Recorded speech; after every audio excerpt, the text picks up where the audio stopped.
हमारे साथ गाजियाबाद के डीएम भी मौजूद हैं जो कि जिला निर्वाचन अधिकारी हैं। डीएम साहब, चुनाव को तकरीबन 45 मिनट हो चुके हैं, चल रहे हैं।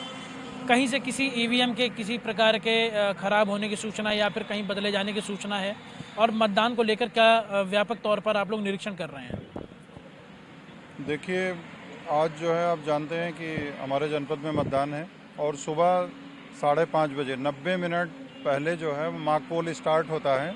तो मॉक पोल के दौरान कुछ स्थानों पे जहाँ पे वीवीपैट में या ईवीएम में कोई थोड़ी बहुत कमी थी, तो उसको लेकर के हमारे सेक्टर मजिस्ट्रेट सभी पहले से ही अलर्ट थे उसको लेकर के। तो पूरे जनपद में अभी फिगर कंसोलिडेट हो रही है, बट बहुत बड़ी संख्या में कहीं पे ऐसा नहीं है कि मशीनों के बदले जाने की कोई बात है। इस बार एक चैलेंज है, कोविड के बाद पहली बार उत्तर प्रदेश चुनाव में उतरा है। मतदान का समय भी 1 घंटा इंक्रीज़ किया गया है, तो अप्रोप्रिएट बिहेवियर जो कोविड का है उसको पालन कराने को लेकर किस प्रकार की तैयारियां हैं? देखिए, हम लोगों ने कोशिश की है। मैं आपको बताना चाहूँगा कि पिछले जो चुनाव हुए थे उसके बाद लगभग 100 मतदान केंद्र और बढ़े हैं संभाजन के दौरान। तो इसलिए लोगों को उनके घर के समीप भी मतदान करने की सुविधा मिली है इसको लेकर के, क्योंकि हमारे जनपद में पहले 698 थे, अब 794 मतदान केंद्र हैं। और दूसरी बात यह है कि जो आपने देखा होगा कि पार्टी की रवानगी भी हमने 3 जगहों से कराई थी, तो उससे भी बहुत अच्छा स्मूथली हमारा काम जो है 3 बजे तक समाप्त हो गया था। और आज भी सुबह से जो है बहुत ही पीसफुल तरीके से, बहुत शांतिपूर्ण ढंग से मतदान प्रारंभ हो गया है। और हमने जहां भी हम लोग जा रहे हैं तो अच्छे से जो है लोग मतदान कर रहे हैं।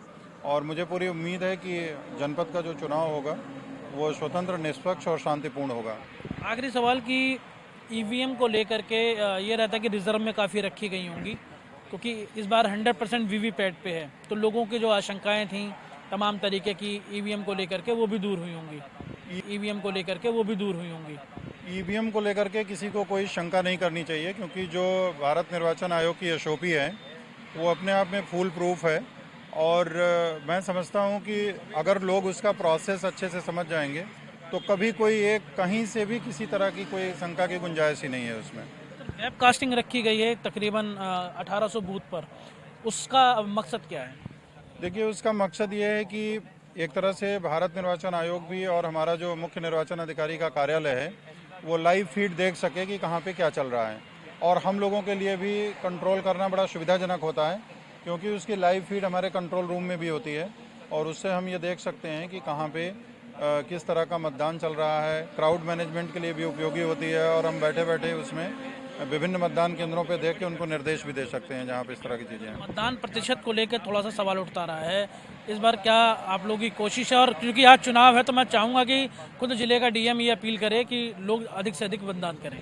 बिल्कुल, मैं तो बहुत पहले से ही हम लोगों ने स्वीप के माध्यम से स्टार्ट कर दिया है और मतदाता जागरूकता अभियान के माध्यम से भी हमने लोगों को जागरूक किया है कि लोग अधिक से अधिक मतदान करें। 3 प्रमुख चीज़ें जो है हमने की हैं इस बार मतदान प्रतिशत इसके कारण बढ़ेगा। संभाजन के दौरान एक तो हमने लोकेशंस बढ़ाई हैं, लोगों को अपने घर के नज़दीक मतदान की सुविधा होगी। दूसरा हमने किया है कि जो बहुत ही इंपॉर्टेंट चीज़ की है कि मतदाता पर्ची नॉर्मली जो है न बंटने की शिकायत होती है, बट इस बार हमने 5 दिन पहले ही सेक्टर मजिस्ट्रेट और बीएलओज को लगा करके और बहुत सघन मॉनिटरिंग करके मतदाता पर्ची का डिस्ट्रीब्यूशन कराया है। तीसरा जो है हमने ये किया है कि जो लो पोलिंग एरिया है, विगत 2